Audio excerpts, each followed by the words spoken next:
यदि किसी संख्या के आधे में से 1/4 घटाया जाए तो कितना हो जाता है? 1/8। क्वेश्चन नहीं लिखे हैं चूंकि चैप्टर में क्वेश्चन है, तो ना अपना किताब में क्वेश्चन देख लेना। तो पहले हम लिखते हैं माना संख्या बराबर, कुछ मान लेते हैं, तो माना संख्या बराबर x। हम y भी मान सकते हैं, z भी मान सकते हैं, a भी मान सकते हैं, कुछ संख्या मान लिए। अब पहले आधा समझो, x है तो x के आधा कितना होगा? x के आधा 4 के आधा 2 होगा। आधा मतलब हुआ बटा के नीचे 2, 2 दूना 4। और उसी तरह अगर 2x मानेंगे तो 2x के आधा क्या होगा? x होगा। तो x के आधा क्या होगा? x बटा 2। आधा कहेगा यानी बटा में, आधा कहेगा यानी बटा में 2। तो किसी संख्या के आधा, तो संख्या हमको कितना है? x माने हैं, लिखेंगे प्रश्न से संख्या x माने हैं। देखो यहाँ किसी संख्या के आधे में से 1/4, संख्या के आधा यानी x/2 में से घटाना कितना है? 1/4। देखो संख्या माने x, तो x के आधा x/2, बटा के नीचे 2 लिखे, में से 1/4 घटाते हैं तो आता कितना है? 1/8। अभी समीकरण सॉल्व कर लेंगे तो माइनस है, बराबर के उधर जाएगा तो क्या होगा? प्लस। 1/4 इधर ला सकते हैं ना, तो प्लस हो जाएगा। और नहीं तो इधर भिन्न के जोड़ कर लेते हैं, तो 4 2 के लघुत्तम 4 होगा, तो 2 से 2 में भाग देंगे, 2 मरतबे 2 दूना 4, तो 2 गुने x 2x। 4 से 4 में भाग देंगे एक बार, तो 4 इकाई, इसे 4 से 4 में भाग देंगे तो एक बार में कटेगा ना, उस एक का एक में गुना होगा तो एक इकाई एक, अन्य हो गया 1/8। अब यहाँ 2x - 1, इससे गुना हो जाएगा a में, ये 8 से में गुना होगा, इधर 4 गुने 1 4, यानी 8 दूना 16x - 8 बराबर 4 हुआ। अब 16x बराबर 4 + 8, तो 16x बराबर 12, तो x बराबर 12/16, यानी 4 × 12, 4 × 4 16। x बराबर कितना हुआ आंसर? 3/4, यानी संख्या आया कितना? 3/4। ये तो भिन्न के जोड़ एक और तरीका था, इसी क्वेश्चन को ऐसे भी बना सकते थे, ये बना के नहीं खुद कर लेना। जैसे देखो x/2 है, x/2 है, अब इसको इधर ले आएंगे, x/2 1/4 बराबर 1/8। भिन्न के जोड़ इसमें भी करना होगा।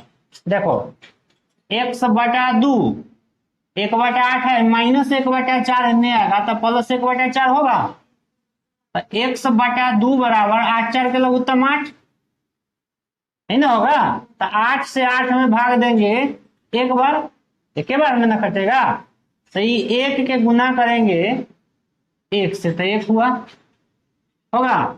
आई 4 दूना 8, 4 दूना 8, तो 2 से गुना होगा, तो 2 इकाई 2, x/2 अन्य हो गया 3/8।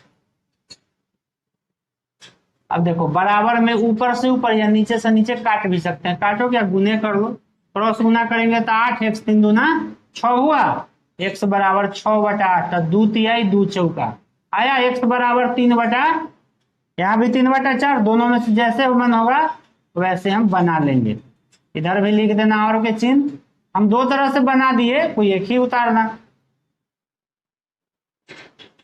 चलो क्वेश्चन है, यदि किसी आयत की लंबाई और चौड़ाई का अंतर, यानी लंबाई घटाओ चौड़ाई कितना दिया है?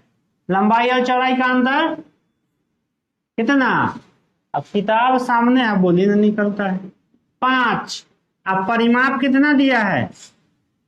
110। अंतर दिया है लंबाई चौड़ाई के, नहीं ना दिया है कि लंबाई 10 है चौड़ाई 5 है, ऐसा तो मतलब नहीं ना पता है। तो पहले हम मान लेते हैं किसी एक को, अभी ये उतारना मत। माना आयत की लंबाई, आयत की लंबाई, लंबाई को मानते हैं x मीटर, x मीटर। अब एक क्वेश्चन समझो, लंबाई हम माने हैं x, यहाँ थोड़ा सा समझ लो चूंकि वहां लिखेंगे।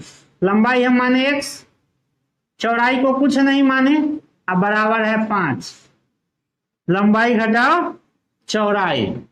अब देख लो ये जो बी एक्स है ये +5 है, बराबर के इधर ला सकते हैं, तो एक्स माइनस बराबर बी, यानी चौड़ाई बराबर x माइनस 5 हम लिख सकते हैं। समझ में आ रहा है? यहाँ लिखेंगे माना लंबाई x, तो चौड़ाई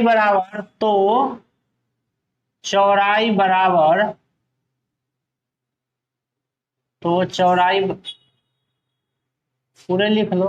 तो आयत की चौड़ाई कितना लिख दें? x minus 5। आ रहा है समझ में? x minus 5 metre. अब लिखो प्रश्न से दिए हुए क्या है? आयत का परिमाप। आयत के परिमाप पे ना दिए हुए है, परिमाप परिमिति, आयत की परिमिति।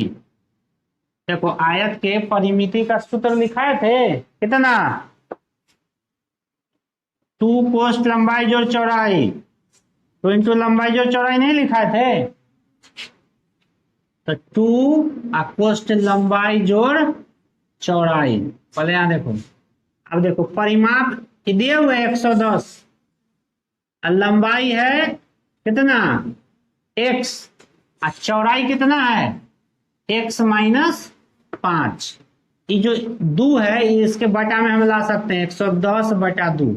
इधर हुआ देखो x x जोड़ के 2x हुआ, x x के मतलब हुआ 1x, तो 1x 2x माइनस 5, इससे ही कटेगा 55 बार में। इधर चिन्ह लिख देना, तो 55, इधर 2x माइनस 5। अब इधर आएगा तो 55 माइनस 5 इधर आएगा तो +5 होगा। देखो बराबर के आर पार बताए थे ना कि बराबर के उस पार जाए या इस पार आए तो चिन्ह उल्टा होगा। तब -5 इधर आया, +5 लिखे, बराबर 2x, तब 55 और 5 कितना हुआ? 60 बराबर 2x, तो x बराबर हो जाएगा 60 बटा 2, यानी कितना हुआ? 30। x के मान कितना आया? 30। अब हम x किसको माने थे? x हम किसको माने थे? अब कुछ ना बोल रहा है। x माने थे लंबाई के। क्वेश्चन में क्या कहा है लास्ट में? लंबाई और चौड़ाई निकाले। इससे नीचे इधर लिख देते हैं, ठीक है? इधर तो जगह है नहीं, इसे नीचे लिखना तुम सब।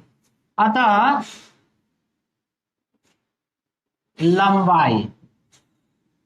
लंबाई हो गया, x माने थे तो x के मान कितना आया? 30, तो यहां लिखेंगे 30 मीटर। चौड़ाई कितना है? चौड़ाई कितना है? x माइनस 5, यानी 30 माइनस 5, यानी हो गया 25 मीटर। यानी लंबाई हुआ 30 मीटर और चौड़ाई हुआ 25 मीटर। लंबाई भी निकल गया, चौड़ाई भी। हो गया ये क्वेश्चन। अब तीसरा बनाओ। हो गया। देखो 25% वृद्धि होने पर अब चीनी का मूल्य कितना है? 32 रुपया। यानी देखो जितना मूल्य था उसमें 25% बढ़ गया। 25%, जितना दाम था उसमें 25 बढ़ा गया, तब कितना दाम हुआ? 32 रुपया। तो शुरू में कितना दाम था ये तो नहीं ना मालूम है हमको, तो पहले मानेंगे। माना, क्वेश्चन नंबर 3 है, माना आरंभ में चीनी का मूल्य, आरंभ में चीनी का मूल्य, ऐसे भी लिख सकते हैं आरंभ में चीनी का प्रति केजी, नहीं लिखे हैं, x रुपया। आरंभ में प्रति किलो चीनी का, यही भी लिख सकते हैं आरंभ में 1 किलो, आरंभ में 1 केजी चीनी का मूल्य, ऐसा भी लिख सकते हैं। लिख रहे 25% वृद्धि होने पर, 25% वृद्धि होने पर, देखो जितना दाम था उसमें 25% बढ़ा दिया गया। जितना दाम था उसमें 25%, कितना हम माने हैं? x। देखो यहाँ x एक्स का बढ़ाया 25%, यानी एक्स का 25%, तोड़ लो प्रतिशत, एक्स का यानी गुना 25 प्रतिशत के मतलब बटा में 100, तो काटेंगे 25 का या 25 चौका 100, यानी हो गया एक्स प्लस एक्स बटा 4, एक्स बटा 4। अब देखो यहाँ एक है, यहाँ एक है ना हुआ बटा में, तो 4 लघुत्तम, तो 4 एक्स प्लस एक्स हो जाएगा, यानी 5x बटा 4। ये कितना है 25% वृद्धि होने पर तब इतना दाम है, 25% बढ़ गया तब। इसीलिए जब दाम बढ़ा तब कितना है 25% हुआ 32 रुपया, यही ना 32 रुपया। इसीलिए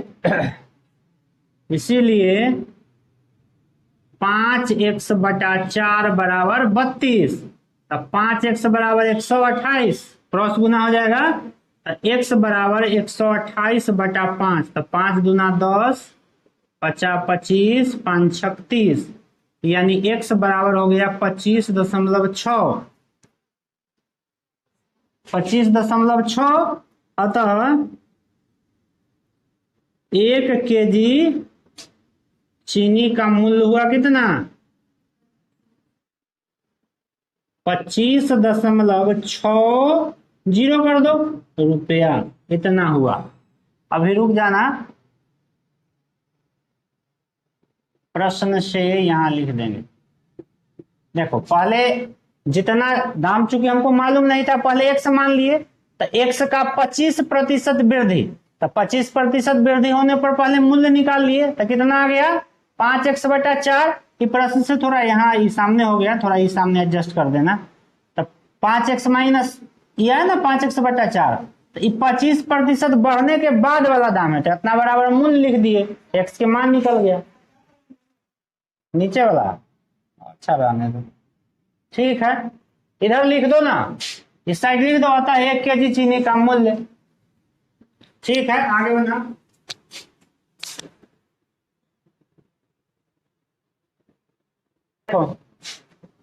देखो दो तरह की कलमें खरीदी गई, महंगी और सस्ती, तो महंगा और सस्ता कलम मिला के कै को खरीदा, कुल कलमों की संख्या है कितना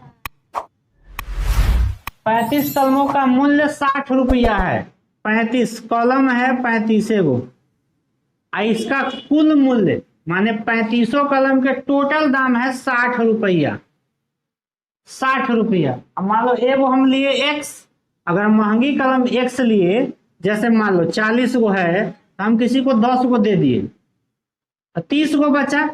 यहाँ कह रहा है महंगा कलम और सस्ता कलम मिला के कै गो है 35 गो। अगर मान लो कि 10 गो कलम हुआ महंगा, तो 25 गो सस्ता है ना हुआ, एक माने है महंगी कलमों की संख्या x, तो सस्ती कलमों की संख्या हो जाएगा 35 माइनस x। अब लिखो प्रश्न से, अब देखो महंगी कलम और सस्ती कलम दोनों का कुछ मूल्य दिया है, महंगी कलम और सस्ती कलमों का मूल्य दिया है, तो महंगा कलम कितना है हम माने हैं x, नहीं ना माने हैं, तो महंगा कलम का जो मूल्य है उससे इसमें गुना कर दो, 2 है, तो 2 गुने x, अब प्लस सस्ता कलम कितना है 35 माइनस x, कितना है इसका 1.5, 1.5 रुपया है, सस्ती कलम का मूल्य 1 रुपया इतना, टोटल क्या रुपया हुआ 60 रुपया, 35 कलमों का मूल्य है 60 रुपया। अब गुना कर देंगे, 2 गुने x, 2x होगा, इधर 35 से इसमें कर दो, 35 से 15 में 15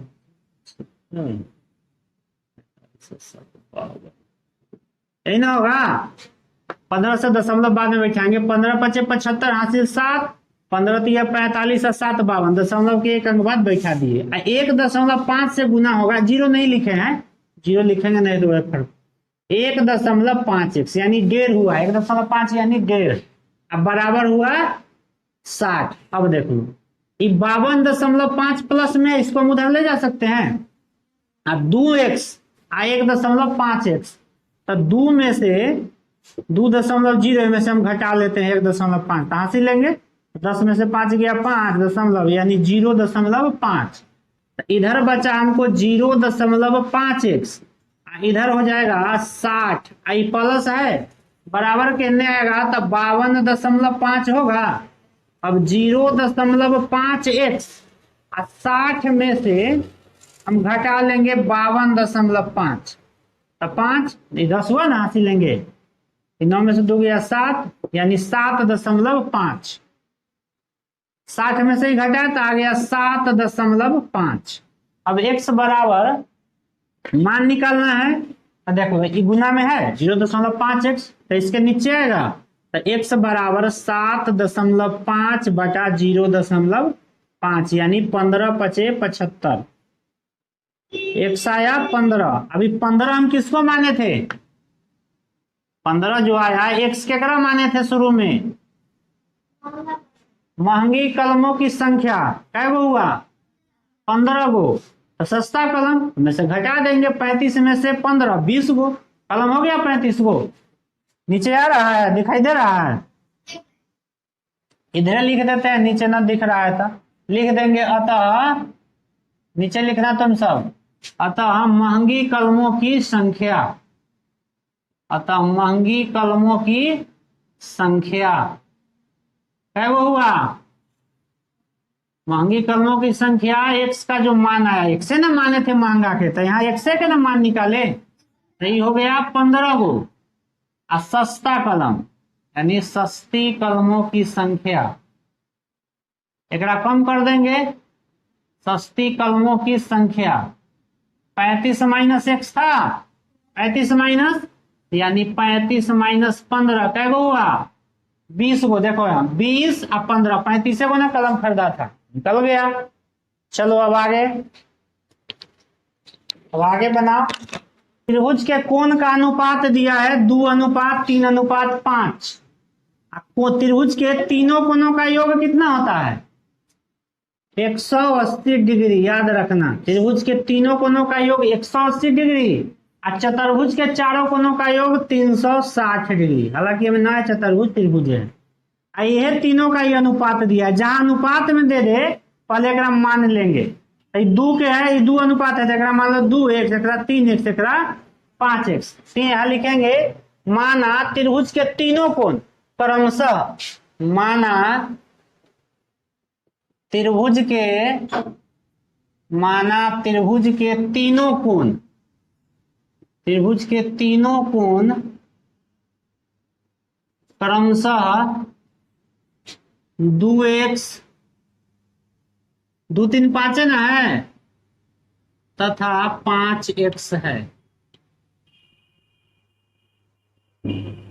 लिख दिए, अनुपात है ना था 2 3 5। देखो तीनों अनुपात था मान दिए, माना त्रिभुज के तीनों कोण क्रमशः 2x 3x तथा 5x डिग्री हो गया। अब प्रश्न से त्रिभुज के तीनों कोणों का योग यहां लिखेंगे, चूंकि त्रिभुज के तीनों कोणों का योग, तीनों कोणों का योग बराबर 180 डिग्री होता ही है।